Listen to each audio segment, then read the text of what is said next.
Greetings to all the students. I welcome you all on the YouTube platform of NEXT IAS, and you are watching Daily News Analysis, an initiative where we discuss important articles published in the newspapers and the PIB. What already to be studied and to what extent we already have covered in our What to Read initiative. Do watch it. Now, with the help of today's Daily News Analysis video, the topics that we are going to cover are Russia, India, China Forum, RIC, FDI Story of India, Self-Respect Movement. It has been 100 years of the self-respect movement. Fourth, Sree Narayana Guru. And in decoded session, we are going to cover the foreign capital question, the issues related to the foreign capital in India. So now, without wasting time, let's start with the first topic that is visible over your screen, which is Russia, India, China aware of mutual interest. This is the Lavrov.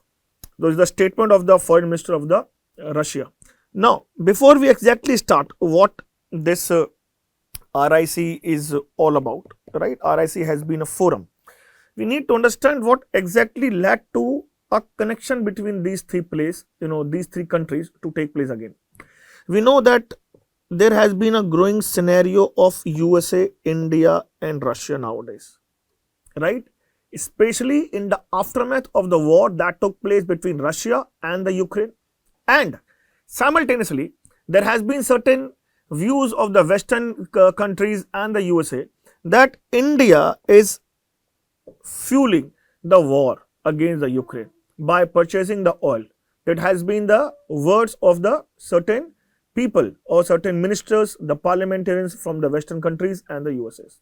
Now, for the past certain days, I would say that there has been intense pressure that was put against the India by the USA president with respect to the 50% tariff aspect. And on the very same line, he was trying to pursue, I would say he was trying to negotiate with the Russian president Vladimir Putin. So what the ultimate strategy of the USA were trying to do is, on one chance, they were trying to put pressure upon the India. And the second time, they were trying to negotiate with the Russia, quoting that I am putting pressure against the India and the countries like China as well, with respect to the economic diplomacy, tariff aspect, tariff war. So you ultimately need to negotiate with me and need to end the war against the Ukraine, right? So this is the prism because of which we need to understand this whole concept. Now the point is what the RIC is all about and how this strategy involved. Now, in 1990s, there was a one very famous foreign diplomacy doctrine of the USSR was Primakov. The Primakov doctrine. In Primakov doctrine, the Russia used to say that India, China and Russia needs to come together to form a bloc that will be definitely detrimental and a counter to the Western hegemony, right? So this Primakov doctrine got started in 1990s onwards. This even fueled when there was so much issues going on, but in 2007 there was a Delhi Security Summit. The Delhi Security Summit took place where all the three countries came together on a platform and focused towards building regional development, security cooperation and other diplomatic efforts for each other and with each other, right? But over certain years, that onwards to 007, the rail got derailed. But now we need to understand that why was the reason that it all got derailed. So there was so many reasons that we can witness upon this thing. So the first and the foremost, we can say that there has been a certain tussle between the India and the China took place, right? Although we can witness this in the Galwan Valley clash, but it has a historical imprint as well. How historical? For say, right from the border dispute, I would say, the border dispute. Exactly, India always has said that I focus on the McMahon line aspect, I focus on the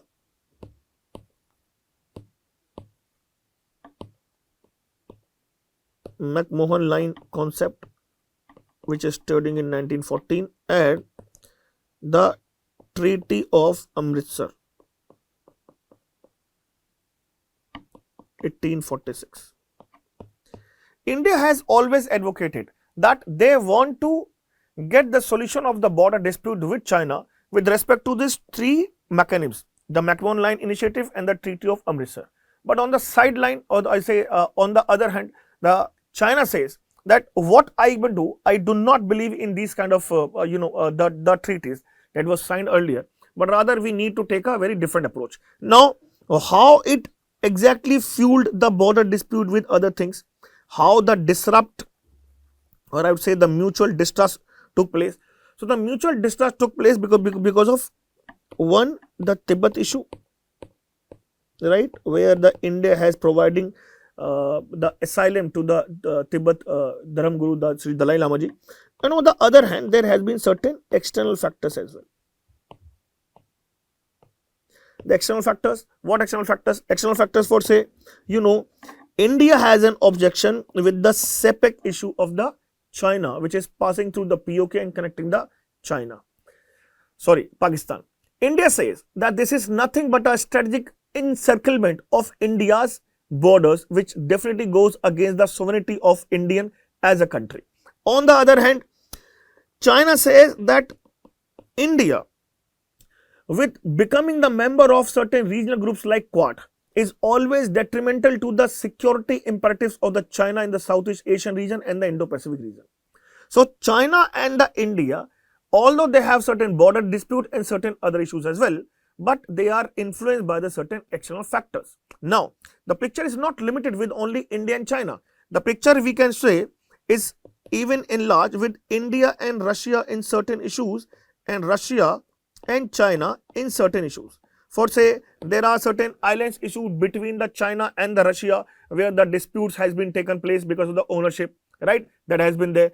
Between India and Russia, the major thing that has been there was the delay of the, the procurement of the equipments, the payment issue that was there between India and Russia. So, all of those things engulfed together into one single basket, which says that all things came together and put forward that the RIC got derailed from its main part.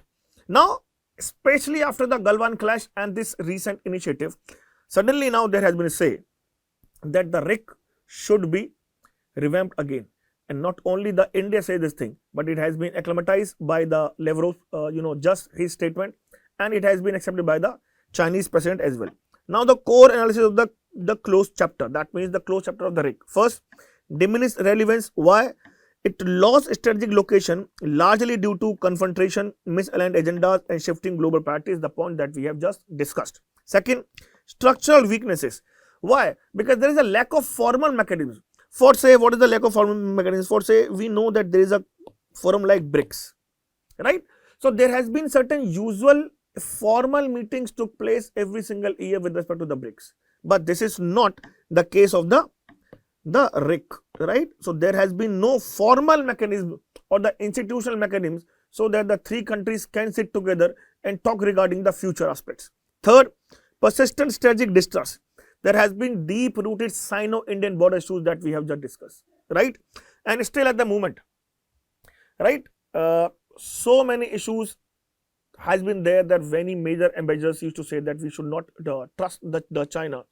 So many newspapers articles being published that India must not go with the China, and though the point is that a strategic distrust issue is still prevailed between India and the China, right? Fourth, institutional inertia. Why?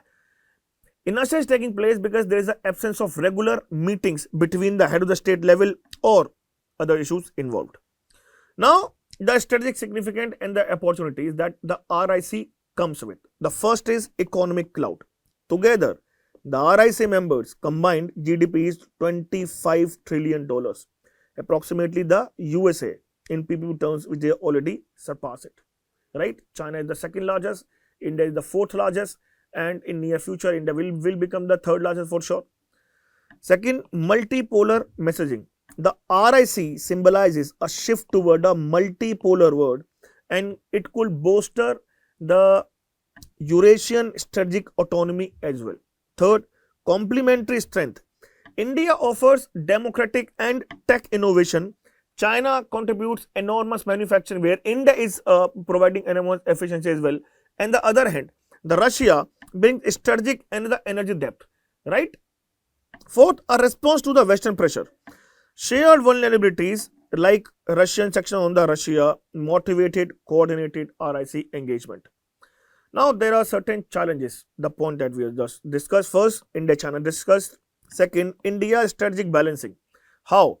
India is still, we may quote this thing, try to understand this thing, that India met Russian President Vladimir Putin and Chinese President. And just after that, you know that there was Mr. Trump's statement came that Mr. Modi is my very good friend. And yes, the Prime Minister of India said that yes, we will be happy to reciprocate in the very same way. So the ultimately, India is just trying to maintain still its NAM policy, right? Because of the historical issues, linked with the China.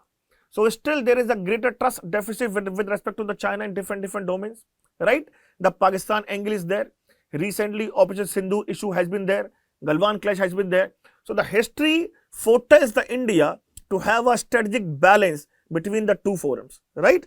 So this is in the strategic balance part. Third, imbalance within this trioca. For say, India may perceive 15 towards Russia, raising concerns over the neutrality, right? Risk of Western backlash.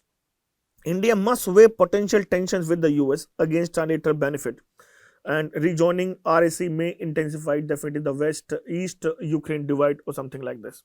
So this has been this growing picture with respect to the RIC. Now, why this topic is so important nowadays?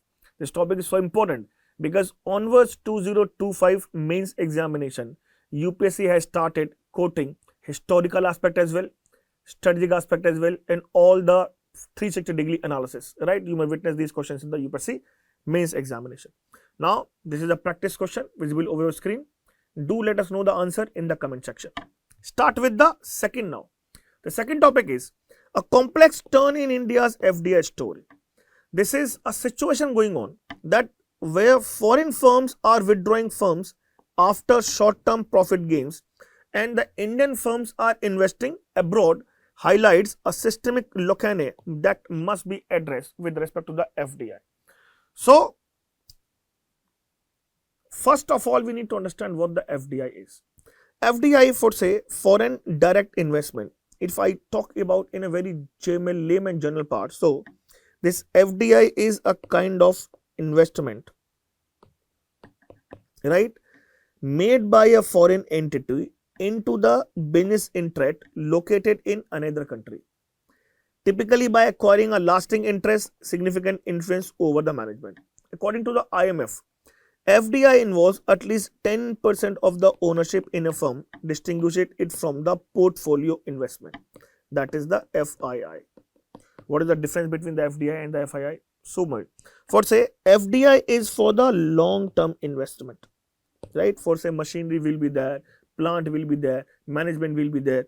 Contrary to that, FII will be short-term in nature, right? It will be short term. For say, certain financial services will be there, hedge fund will be there, equity fund will be there, something like this, which is not in a very favorable for countries' economic growth.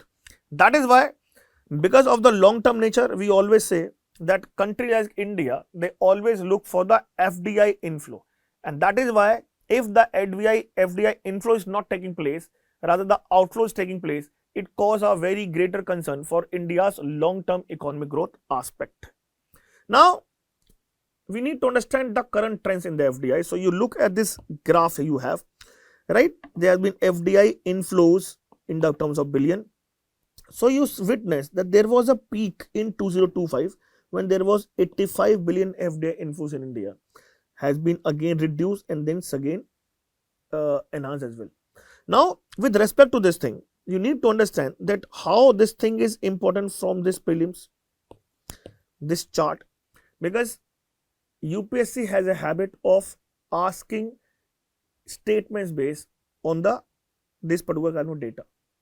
For say, UPSC may make a statement that the FDI inflow in India has been enhancing over the past 5 years, something statement like this. So it will be a wrong statement, right? Second, the rising outflows and the disinvestment. For say, the gross inflows will be 308 billion. Now, the repatriations. What is the repatriation? Repatriation will be equity plus other capital, right? This is the repatriation. This investment will be 153. Net retained capital will be just 0.4 billion after adjusting for the Indian firms outward FDI, right? Now this investment surged by 51% against the 51.4% in the fiscal 2024-25.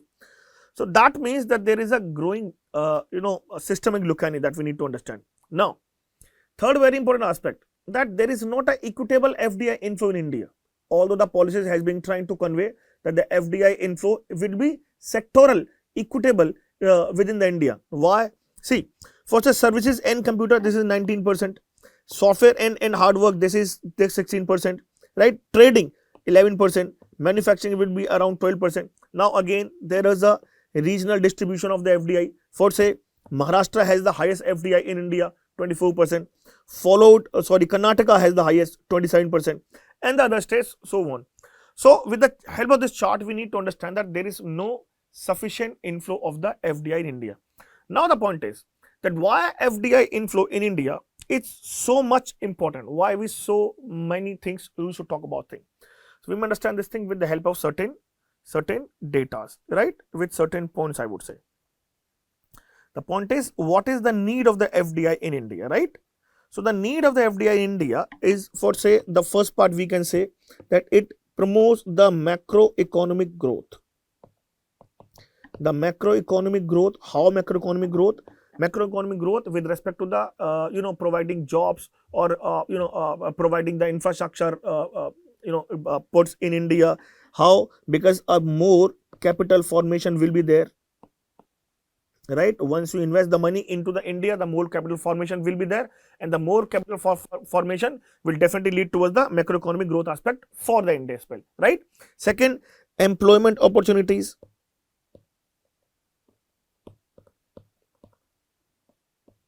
Employment opportunities. So again, we can have one example of the startups, right? For say, because of the government policy, there has been so much of inflow of the FDI in the startups, and that is why there has been a data that around 1.6 billion jobs has been given only via the startups in India, right? Plus it encourage competition at the ground level. Example, for say Starbucks and McDonald's, that have boost the competition within the Indian market regarding the food safety and the food delivery standards, right? So this is the third aspect that promotes the competition, right? Another part, that whenever the FDI will come, it will take along it with the technological aspect as well, right? So technological input will be there, right? Management input will be there. So the transfer of technology will take place as well. So ultimately we say that for the macroeconomic or for the long-term economic growth, all the parameters that are needed, the FDI will take it with as well, right? That is why we at the moment is so much cautious regarding the downfall of the FDI in India. Now the point is that if the FDI is declining, then what are the reasons that the FDI is declining, right? So the point is, for say, first is shift to short-term profit orientation. The first is focus on financial returns, tax benefits, TT routing rather than the long-term industrial technological investment, something like this. Second, regulatory and the policies challenges. For say, legal unpredictability, regulatory inefficiencies, inconsistent governance, debtor sustained inflows, something. Infrastructure and the institutional gaps, skill deficit, cumbersome compliance procedure, where I remember one of the statement given by the ex-Prime Minister that for certain years, one of the Environment Ministry did not sign even one of the file. It was even the case with the Defense Ministry when nearby 3 to 4 years no file was signed. So ultimately, this cumbersome compliance mechanisms, this reduce the competitiveness and a sustained trust of the investor upon the India, the particular country as well. So this is a very major reason. Fourth, outward FDI by Indian firms. Indian companies in this movement, for say Jio, Airtel or others, they prefer investing in developed economies just due to stable policies and favorable tax regime and better market access, right? Again, in India, there is a cumbersome process because you first need to talk to the central government, then afterwards the state government. So the point is that there is so many red tape is still there in India. So ultimately, the Indian companies, they even need to invest in the other countries, right? Now the part is, if there is a causes for declination of the net FDI in India, what are the implications of the net decline in India, FDI in India? So the first and the foremost is erosion of investor confidence. Erosion of investor confidence.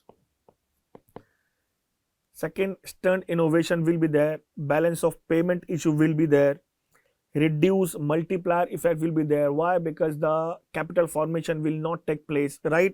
Plus weak institutional base, weak industrial base, weak industrial base will be there. So if the weak industrial base will be there, the contribution of the manufacturing sector to the GDP will not take more, right? So ultimately there will be a difficulty of attaining the developed country status per se, right? So many reasons, or I would say the implications of declining FDI in India, right? This is the context. So now the point is, if it is happening, how we may stop it? How we may stop it? There are the certain suggestions. For say first, policy and regulatory reforms. How? Simplify the compliance, reduce bureaucratic hurdles, and ensure policy consistency. That means the policy must not change abruptly and at a very regular intervals. Second, strengthen manufacturing and the high value sectors. We need to incentivize the FDI in advanced manufacturing, clean energy, semiconductors, AI. Certain tax benefits must be given to the countries so that they will come to India and invest in India, right? Third, infrastructure and the logistics upgrade. We need to modernize ports. Although at this moment, the government of India is doing so many good things with respect to the modernized ports. How? There is a thing called average turnaround time. Average turnaround time. The average turnaround time is that whenever a ship used or the cargo reaches to the port, it deloaded it, uploaded it, and it leaves the port. So this is the particular time taken. At this moment, this time is only about 0.96 days in India, which is definitely even below 1.3 average time of the global standard. It is even better than certain countries like Singapore and the USA. So ultimately, India has achieved something good with respect to the infrastructure and the logistics part, right? But power supply, transport, digital infrastructure are certain areas where India need to work upon. Fourth, human capital development. That means we need to expand skill education, financial literacy, right? So that the investors need will be high-tech sectors will be meet up. Thus, retain and the reinvestment capitals. For say, you need to offer or incentivize for investment of profit within India. 6. Strengthen institutional trust. How it will be developed? It will be developed with the help of only transparent taxation or improved dispute resolute mechanism. Right? Why this point is so important? Because we remember the case of the Vodafone that took place in India, right? And these kind of examples definitely erode the confidence of the investors in India, right? So this is the issue. Now, the part is that this is now the practice question visible over your screen. Do practice it, right? Let us know the answer in the comment section. Now, the third topic, which is the 100 years of the self-respect movement in Tamil Nadu. Now, reform movements in India has been so many important with respect to the UPSC Prelims exam, modern history. And UPSC has a tendency that whenever something in the multiple of 5 will take place, it is very important for the UPSC Prelims or the mains aspect. So, with respect to this thing, this topic of 100 years of self-respect movement is very important. Now, a little bit of background, how it started, what it is, the role of the Periyar, something. So, it was founded in 1925 by E.V. Ramaswamy Naikar Periyar. Periyar was just a title given to him. Remember, his name was E.V. Ramaswamy Naikar Periyar. Periyar was the title. It emerged as a response to the Brahminical dominance and the caste operation, and it built upon early justice reforms as well. Justice party reforms, sorry. It aimed to go beyond the elite non-Brahmin aspirations, and it mobilizes the common non-Brahmin caste into this reform movement. How it got triggered? Periyar's exit from the Indian National Congress in 1925. Why? Because he addressed at the Justice Party Congress Coimbatore for call for the radical non-Brahminism. Now, he launched Kudi Arasu, Republic Weekly in 1925, became the intellectual and organization arm of the movement. Now, this Kudi Arasu was used to publish in the Telugu, and it is of very important with respect to UPSC Prelims exam as well, right? Now, the critique of the Congress as Brahmin dominated, religion tainted nationalism, but rather E.V. Ramaswamy Nayakar used to say equitable, socialistic, justiciable aspect where all the communities will remain same, right? He saw Hinduism and the caste system as barrier to freedom and the equality, which makes him quite near to the Mahatma Gandhi's principle. Key ideological features: social radicalism, the point we have just talked, gender equality, liberation of women from the oppressive customs. Third, rejection of the ritualism. For say, he challenged sacred texts, rituals, and the priesthood during that particular time, and then the movement, the temple entry movement started. Right? Although he was the one person who ignited this kind of feeling, and the temple entry movement we can witness afterwards when Nanu Asan, Narayan Guru, all those people came forward for the temple entry movement, right? Focus on society greater than the politics. He saw social reform as a prerequisite for the political independence of the people at large. Now, he initiated certain major reforms regarding the society. What are those? Those are: he introduced self-respect marriage, introduced non-religious equality-based marriages without the priest, and it later legally recognized in the Tamil Nadu in a state. From second, women's right, he advocates for the widow remarriage, the divorce aspect, the property rights, the abortion rights, promotion of the intercaste marriages as well. Social awareness, he instilled pride and dignity among the marginalized non-Brahmin masses, that yes, even you are the part of the society and you need to look for your better future. Alternative journalism, Kudi Arasu challenged Brahmin dominated press, created counter public sphere. So in a normal range we can say that the Periyar's role in mass mobilization was fully linked with converting non-Brahminical identity into the collective mass movement or political consciousness. And we can understand that later it became the part of the freedom movement as well, right? And it was visible in the constitution afterwards. So he was the one who started this, collective political consciousness. Now the legacy, that means how it helped or it is visible after his death as well in the other part. For say, it became foundation for the Dravidian movement, strengthened anti-caste discourse in Tamil Nadu politics. It even helpful in women's emancipation. For say, many ideas, divorce, widow remarriage, intercaste marriage, later absorbed into the policy, right? And we can see that this kind of issues are still being continued relevance at this today's in 2025 India as well. Now again, this is the previous year's question papers which talks about the importance of this kind of good topics, and again there is a previous year's question visible over the screen, and this is now the practice question. Now I request you people that let us know the answer in the comment section, right? And do try this question thoroughly. Now the fourth topic, which is the Prime Minister recalls vision of Sree Narayana on his birth anniversary, right? Sree Narayana Guru. We need to understand who was Narayan Guru, what he taught, his legacies, his preaching, something. So Sree Narayana Guru, he was a revered saint, or rather than saint, he was a social reformer, philosopher from Kerala, played a transformative role in dismantling caste barriers and promoting equality in Indian society, right? Though his spiritual teachings and practical social interventions, he became pioneer of social renaissance in Kerala and the champion of the principle one caste, one religion, one God. And this line is extremely important with respect to your prelims examination. I again repeat, one caste, one religion, one God. This principle was given by Sree Narayana Guru. Right? Now, the major contributions. The first is religious reforms, consecration of the temples.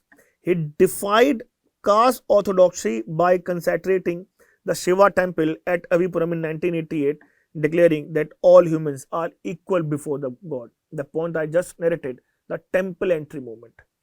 This act questioned the monopoly of Brahmins over the temple rituals, and it established several temples across Kerala where all castes were allowed to worship. Second, social equality and the education. The point we just quoted, the principle was one caste, one religion, one God for the humanity, right? And he founded certain schools and Sanskrit learning centers open to the marginalized communities, so that even they may become part of the sophisticated and the social sphere or the societal part as well.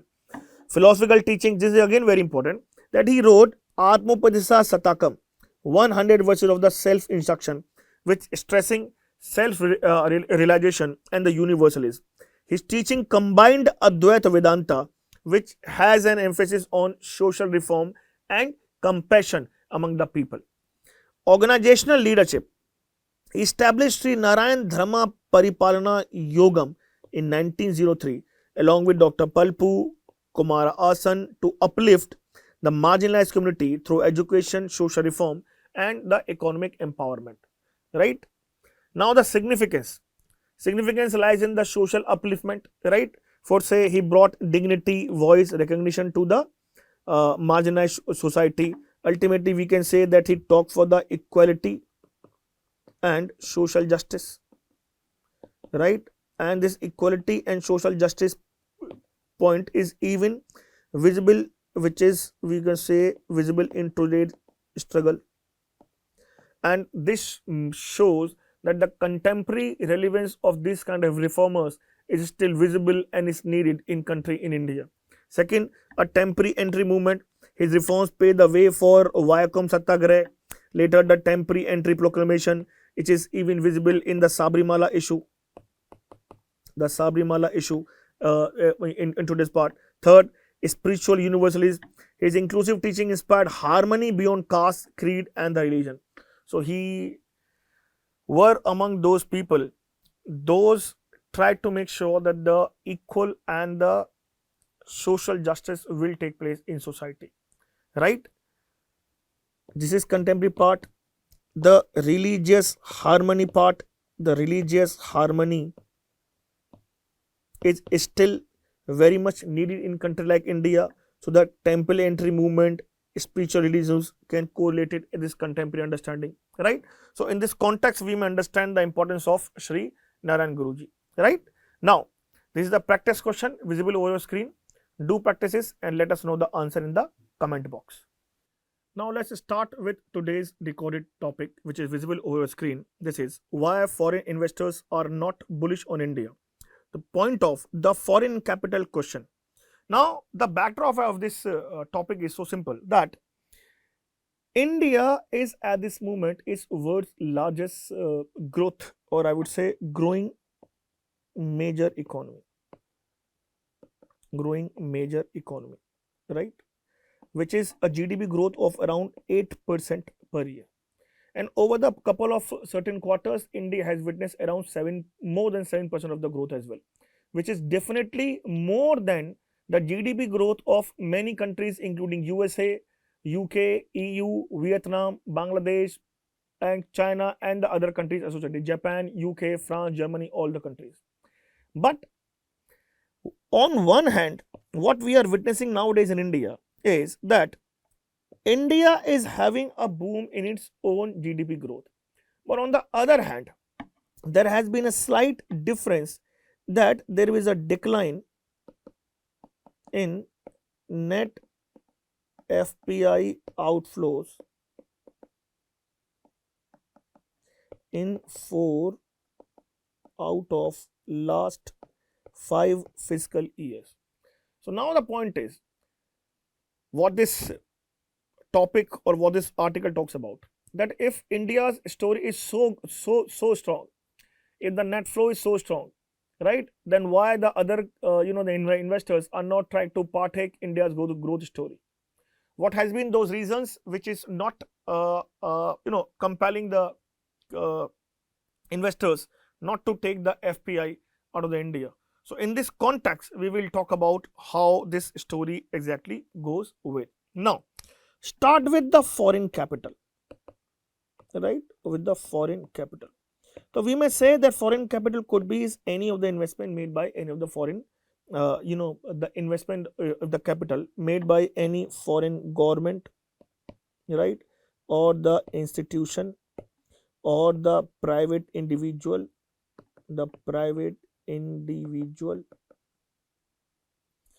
right? Or international organization, something like this, right? So any of these country, any of this is entities, is if spending their money in India, that particular investment is called the foreign capital with respect to the India. Now the part is the foreign capital in its shows, the foreign capital, the foreign capital includes foreign grants, concessional loans given by the countries or the companies or the international bodies, right? And it invested in the form of, for say, machines, foreign currency, right? And foreign technical know-how, right? So this foreign capital is not necessarily will come only in the form of the money, rather in the terms of grants, concession loans, machines, foreign technical know-how, etc. So all those things encompass this particular foreign capital with respect to the India, right? Now let's move ahead. This is a very startling data, and you need to have this data, that over the past 5 years only there was one single time when in India in 20234 there was a inflow of the FPI in India, right? Otherwise there has been an outflow of FPI taking place from the India. Now this is a very major and a very serious concern as well, right? But before we exactly go down this foreign capital paradox, the reason or something, now let's just discuss the importance of the foreign capital. So if I talk about the importance of the foreign capital, the first and the foremost part that comes to our mind is the integration. Integration, for say, it integrates our economy with the outer economy. For say, with respect to the India, the closed economy India before 1991 became an open economy after the liberalization in 1991. So this is the first particular part. The second part is technology. That whenever the foreign capital will come, it will come up with the technology that will definitely help you for the the skill development and for the boost of the economy for the particular country. Third, penetration of the products, penetration of products. How? Because it will definitely enhance the competition, and the products will definitely have the country, because of the market access will be given to the particular company, right? The fourth aspect will be the risk sharing, right? When two countries or the countries will work together, so risk sharing benefits will be there, remain intact as well. So ultimately we can witness that all those things will integrate into the basket, which says that if there will be a inflow of the foreign capital in India, or I would say in any of the country, it will definitely lead towards the betterment for the countries. One more aspect as well, which is very important to understand, that we witness that whenever there is a inflow of foreign capital, inflow of foreign capital in India, right? Now this is a point very important. Now, first of all, it always contradictory, contractionary, because it leads to a fall in net export because of currency appreciation, right? We need to understand this thing very importantly. Why this thing? Now, this is a very basic economic principle that you need to understand. Therefore, say whenever there will be an inflow of the foreign capital, right? So the particular country where the inflow of foreign capital is coming, they will have the leverage to maintain that. They will have, or they may counter, or I would say they may maintain, right, the fluctuations in the income. Fluctuations in the income. Why? Because they will have the certain amount of money. Technology transfer will be there. Penetration of more products will be there. More capital generation will be there. So there will be a lesser fluctuation in the in the income of the people. So ultimately equality will be there, and this will compass that the welfare aspect of the society or of a particular country will take place. But on the other hand, there has been a model called Mundell-Fleming model, where Mundell-Fleming model, they say that whenever there will be an increase of the foreign capital in particular India, that this is definite that it will lead to a fall in the net export because of the currency appreciation. So for your economic information, this point needed to be understood. Economic currency appreciation, that means the rise in the price of the currency, right? So if the rise of the price in the currency will take place, so ultimately अगर कोई चीज मैं पहले 50 रुपए की खरीद रहा था, अब मुझे वो चीज 55 रुपए की खरीदनी पड़ेगी, right? Because the price of the currency has gone high. So it will definitely lead to a fall in the net export for the particular country, right? Now in this domain, we need to understand that what all the reasons for the dipping capital flows in India, right? So the first part is that first we need to understand that the majority of the FPI inflows in India came in the form of private equity and the venture capital only, which exists in the fall of retail, e-commerce, healthcare, green energy, etc. Right? In 2024, it was 33 billion. But now, because the investor needs to invest money, right? Because of the higher market interest that they are getting up. So because of the stability, because of the higher market interest that they are getting out of it, so there has been a reason for the dipping capital flow. तो वो लगातार बैठ के बाहर जा रहे हैं, और क्यों जा रहे हैं? Because now they are selling their shares to the people, or with the help of the IPOs or the other thing associated, right? Second, FPI selling. This is the same point we just discussed, that they are pulling out equity replaced by domestic investors to maintain the valuations with the help of the IPOs, right? Share को लगातार बैठ के transfer कर रहे हैं. Third, weak corporate earnings. There has been a quarter revenue of only 3.4% among the top 3,000 listed firms in India. Again, that means that there is a dip in the private earning. Fourth, geopolitical and the trade concessions. Your tariff 50% on the Indian goods, it will definitely create an atmosphere of the political uncertainty, right? If political uncertainty will remain there, then there will be a thing that the investor will think that my money is not safe, right? So ultimately, whenever he thinks that the future is not safe, so he'll pull the money out. So capital outflow hoga, right? So a capital outflow will take place from India, right? One, uncertainty. Second, higher interest rate. Market fluctuation से अपने आप को बचाने के लिए, right? He needs to safeguard his money, so the capital outflow will take place, and this is the reason that we have witnessing that nowadays the foreign capital outflow for taking place from the India. Last point as well, that over the particular certain years, there has been a high merchandise trade deficit in India. That means export India का जो import है, right? The import in India, right, is higher than the export in India. It's so simple to understand. So merchandise trade deficit India के अंदर है, that is around 287 billion in 2024. Again, it will cause to the political uncertainty amongst the investors. और अभी तो मुझे लगता है हम लोग यहाँ इसलिए बच रहे हैं क्योंकि भारत के अंदर लगातार रेमिटेंस का फ्लो लगातार बैठ के बढ़ रहा है, राइट? और उस रेमिटेंस के फ्लो ने भारत के अंदर it has tried to maintain the current account deficit which is below the 50 billion dollars. Otherwise situation और ज़्यादा खराब होती है हमारे पास में. So ultimately that this further widening deficit or declining capital flow will definitely strain our forex reserve in near future. और जब वो forex reserve पे लगातार बैठ के strain करेगा, so again the investor will think that my money is not safe because the country's ability to pay back is diminishing. So I need to save my money. So again more capital outflow will take place.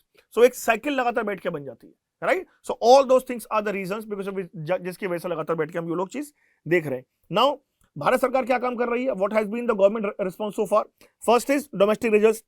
Recently, you have witnessed that there has been a certain GST 2.0 came, the reduction in the tax rate. Right now, there are only 2 slabs took place. So this is the first thing that the government of India is trying to boost the consumption, the domestic consumption of the people, so that the cycle of the circulation of the money will take place for sure. We people have so much money in our hand, we will spend for sure. Right? Second, ease of doing business reforms.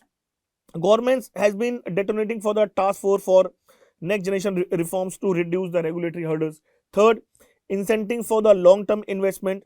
There has been a measures to encourage reinvestment for the PCVC and the FDI earnings, right? Fourth, infrastructure investment, focus on ports, logistics, power supply. और आप देखेंगे अभी भारत सरकार ने इस budget के अंदर economic survey में there has been a specific domain for the port development as well, right? Agriculture infra के लिए भारत सरकार ने 1 लाख करोड़ की लगातार बैठ के आपसे बात कर रही है. सो the point is that the government of India focus is so much towards the infrastructure generation. That means more job creation, that means more inflow of the money, that means more sustainable FDI will come, and once more sustainable FDI will come, stability will be there, and because of that more FPI will flow into India as well. So the cycle है वो cycle लगातार ऐसे ही बनेगा, right? थोड़ा आगे बढ़ते हैं. So now the point is कि do the government of India needs to take other steps as well, right? Or what specific measures the government of India needs to take? Before that, we need to understand that India's strong GDP growth necessary but not sufficient to attract the foreign investment, क्योंकि लगातार बैठ के बाहर उनको ज्यादा पैसे मिल रहे हैं. First thing. Second, investors focus on earning sustainability, policy predictability, geopolitical stability, and the fair valuations. Third, domestic markets absorb edges but cannot fully replace foreign capital inflows. ये कंजम्पशन कैपिटल, जो कंजम्पशन कैपिटल की हम लोग बात कर रहे थे, और फॉरेन कैपिटल, उन दोनों के बीच कोरिलेशन की बैठ के लगातार बात कर रहा है, राइट? सो इसको हमको ये समझने की जरूरत है that what needs to be done for the future of the country. First, strengthening corporate earnings and market transparency. What action needs to be taken is encourage profitability, financial transparency should be there, robust corporate governance will be there. And how it will impact? It will impact that sustain earning, improve investor confidence, reduce short-term sell-offs, attract long-term FDI. It ensures that domestic markets are not overly dependent on the speculative capital inflow, but rather based on the policies, right? And the timely intervention of the government is needed to sustain this thing as well. Second, policy stability and the regulatory predictability. We need to simplify the FDI regulations in India, right? Reduce bureaucratic hurdles, maintain consistent taxation and the legal framework. There must not be any fluctuations in the policy linked with the taxation policies. So, it will the impact क्या होगा? The predictable policy reduce perceived risk, incentivize the foreign firms to commit for the long-term investment aspect into the India, and increase India's ranking in global ease of doing business index.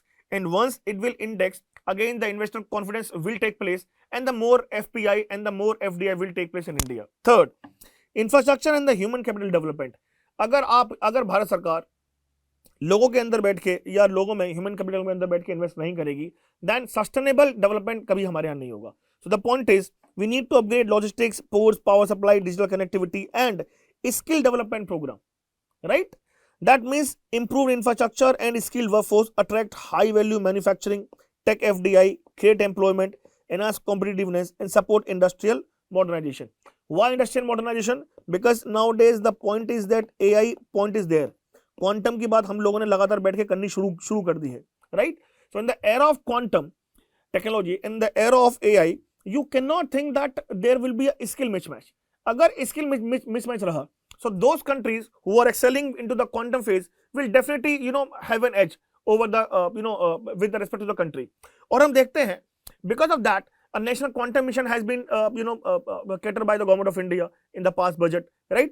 AI के लिए भारत सरकार लगातार बैठ के लगातार AI mission की बात लगातार कर रही है. So point is, the government of India is working on it, but more robustness is needed. Next, strategic trade and the geopolitical management. We need to diversify the export market, especially once we have this 50% tariff issues there. We need to understand as well that USA has done this thing earlier as well in 1970s when there was a kind of famine took place in India. Again, they are trying to do this thing as well. So India need to diversify the export market, and it was visible in the step that the Ministry of External Affairs has outreach for nearby more than 50 countries to get the market, right? Mitigate the trade tensions for say US tariff and the China issue as well. It will definitely reduce the vulnerability to external shock, strengthen India's balance of payment, and will ensure that foreign investor will see India as a reliable and a stable destination. Incentives for the long-term reinvestment. We need to offer tax breaks or the policy incentives for the private equity and the venture capital and the FDI earning reinvestment domestically. उसका फायदा क्या होगा? It will prevent the capital flight. मतलब हमारे यहाँ से पैसा बाहर उड़ के नहीं जाएगा, right? It ensures continuity of productive investment, support sectors critical to India's industrial and the technological capabilities. Next, legal and the institutional strengthening. मतलब we need to strengthen our dispute resolution mechanisms as well in India, right? Enforce contracts efficiently. खास तौर से आज की तारीख में जब हम लोग स्मार्ट कॉन्ट्रैक्ट की बात कर रहे हैं, smart contract within the blockchain technology, in that particular area, this contract enforcement is very much needed now, right? Plus provide investor friendly legal framework. And last है learning from the global best practices. Bharat के अंदर भी we already have started the special economic zone aspect, but हम लोगों ने जो sunset clause था उसको बैठ के बंद कर दिया, right? Now वियतनाम ने वही SEZ incentives को फॉलो करके अपनी कंट्री को और ज्यादा आगे बढ़ाया, specially with the manufacturing base, right? Now Singapore के अंदर रेगुलेटरी सर्टेनिटी है, that is why there has been a more FDI and the more FDI will place. Ireland ने अपने कॉर्पोरेट टैक्स में एडवांटेज दे दिया, मतलब उसने उसको लगातार बैठ के बढ़ा दिया, मतलब टैक्स के अंदर उसने बैठ के लगातार कमी कर दी. So the point is that we need to work this kind of thing. और जब हम लोगों ने स्पेशल इकोनॉमिक जोन की बात कर ली रही है, तो साउथ कोरिया ने अपने यहाँ पे एक इनोवेशन क्लस्टर्स बनाए. First, that means all those countries who are based of the innovations, they make a particular cluster of that you work. We have given you a land, you work on the very same platform, innovate something, we will provide the supply chain. So ultimately, more supply chain will be there, more manufacturing will be there, more R&D will be there. So the more robust economy will take place for sure, right? Why? Because the technological development or the technological advancement will take place in India itself. So these are the things that the government of India needs to practice, so that the capital outflow will stop, right? Now, this is one practice question over your screen. Do let us know the answer in the comment section. And this is one practice question for your answer writing practice. Zarur likhiye answer in 250 words, right? I hope that the topics that we discussed today in the daily news analysis, we tried to justify the topics and you understood easily. Still, keep watching daily news analysis, keep studying, and any help, feel free to reach out to us. Thank you very much.